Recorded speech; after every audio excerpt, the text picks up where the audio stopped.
Dear Father Simon, Sister Bobbie, Brother Matthew, and the Diocese of Radio 2 listeners. Let me take you back to... actually, we're in uncharted territory with this story a little bit. Let me take you back to 1999, when following a successful year, the boss of the company my husband worked for invited us both for a tour of the factory where they made their TV lighting equipment. Now, this wouldn't normally interest me, but the factory in question was in Rome, and they offered to fly us over for the weekend to explore the city before visiting the factory on Monday. Nice gig. Saturday was spent traipsing around Rome using a tourist map we'd been given at the hotel, and by Sunday afternoon we had just one thing left on the map to see. The problem was neither of us was really sure what the building was that the concierge had circled for us, but after squinting a bit, my husband had a light bulb moment. I think it's the television station, he said, pretty confidently.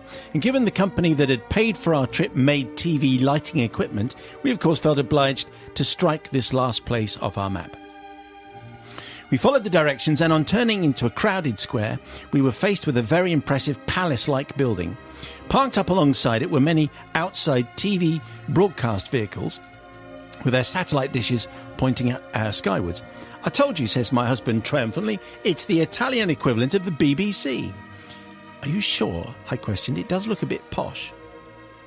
He got them. I don't know what she's thinking about our building, but anyway, he got the map out and began studying it again. It was at this point that an elderly gentleman came over and began talking to us. It transpired that he spoke a similar amount of English as we spoke Italian, so my husband reverted to his usual approach when speaking to those from abroad.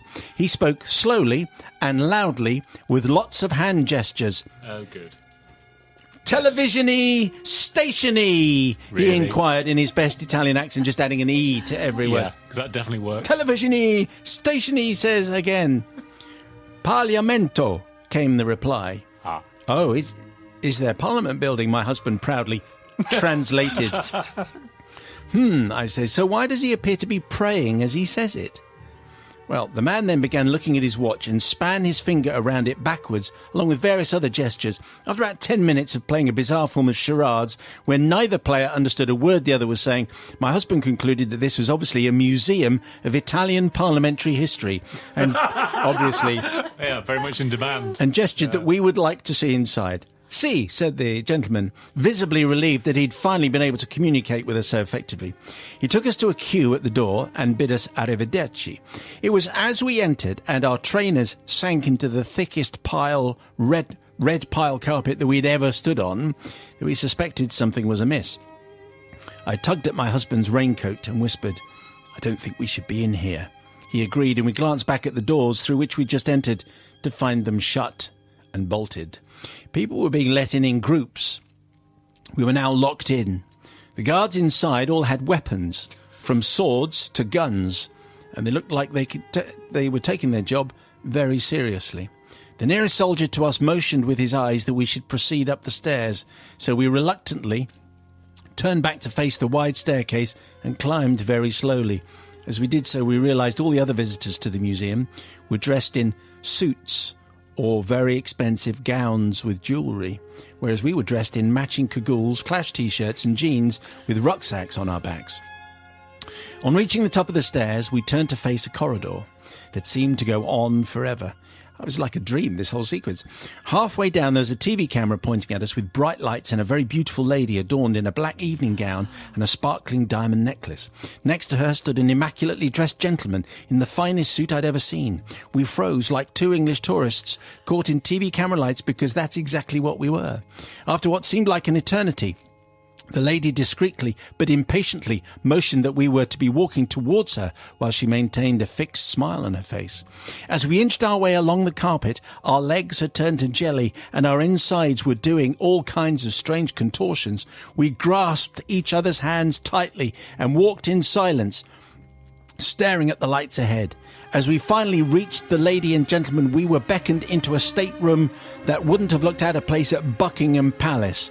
Cameras and lights were positioned in every corner, all pointing at the centre of the vast space where sat a large wooden coffin. Oh, no. I can only assume that it was due to the tension that I'd felt thus far and the nightmare scenarios that had played through my mind of what we might face that made me at this point have a sudden and extremely loud fit of the giggles. Uh-oh. And as much as I tried to stifle them, they just kept bursting out, sometimes through my mouth and sometimes through my nose. My shoulders were shaking and I kept letting out a high-pitched squeal as I bit my lip. The cameras in the room swung round to focus on us and tears began to run down my face, but tears of laughter, not sadness. My husband said things like, there, dear, in a loud voice to make out that I was overcome with grief, but under his breath he was begging me to stop. It didn't work, though, because as we drew nearer to the coffin, containing who knows, my hysterics were now at fever pitch. My husband, meanwhile, had also begun a fit of the giggles, and in an attempt to hide the fact, he was biting his finger so hard he started to bleed, whilst his other hand was pressing my head into his coat, pretending I was overcome with grief. We finally made it out without further incident. We didn't really gaze very much at the coffin. The following morning, we were collected from the hotel by the company director. As we drove to the factory, we asked casually who was lying in state in such an impressive building, and he replied, Leonilda Giotti. We were none the wiser. A much-loved or hated member of the Communist Party, depending on your persuasion. You don't want to mess with them. He almost crashed the car when he heard that we'd been to pay our respects. Oh, no. But we need to seek forgiveness from many people. Firstly, the Italian Communist Party, for appearing to find the demise of one of their most loved and treasured women so hilarious. We genuinely didn't, honest. But most of all, forgiveness for a young, very pale-looking Australian tourist who came up to us in the square afterwards. Transpired he'd seen us join the queue and thought, if they can get into the Palazzo Montecitorio dressed like that, then so can I. And he'd queued up and gone through the next batch and told us, I've never been that close to a dead person, especially one I don't know. And it looked as though we might have traumatized him for life. And so we basically, for this particular reason, we fall upon you and your collective for their mercy. I mean, and I checked it all out. 1999, this woman, Nilda Giotti, died, was lying in state, and is not presumably you wouldn't expect it to be a leading member of the Communist Party with all that pomp and circumstance. But anyway, they were in there, they were scruffy, they didn't know what they were doing. But what do you think, Sister Bobbie? Well, it's that thing, isn't it? It's the perfect sitcom. It's the perfect farce. You have no idea. There was no malice in them. They weren't trying to get into something they shouldn't have got into. They were just trying to see the building. Obviously, it was a complete mistake. So I don't think there's any malice in this at all. And also, you're genuinely sorry. I don't know how you hid it so well, really. In that, the thing is with one of those things, fake it until you make it. It's walking across the carpet. You should have just thought, right, we belong here. It's the only way, I think, to get through. Having said that, I had not seen that coming. I expected them to walk into all sorts of things, but I hadn't expected that. That's a great story. You are forgiven. I wasn't expecting that, as the song goes. I don't think the Italian Communist Party have made it into a confession before. No. Maybe the first of many. I would say grossly overlooked so far. I like Bobbie, so many things were racing through my mind as to what they were going to see when they walked through that door.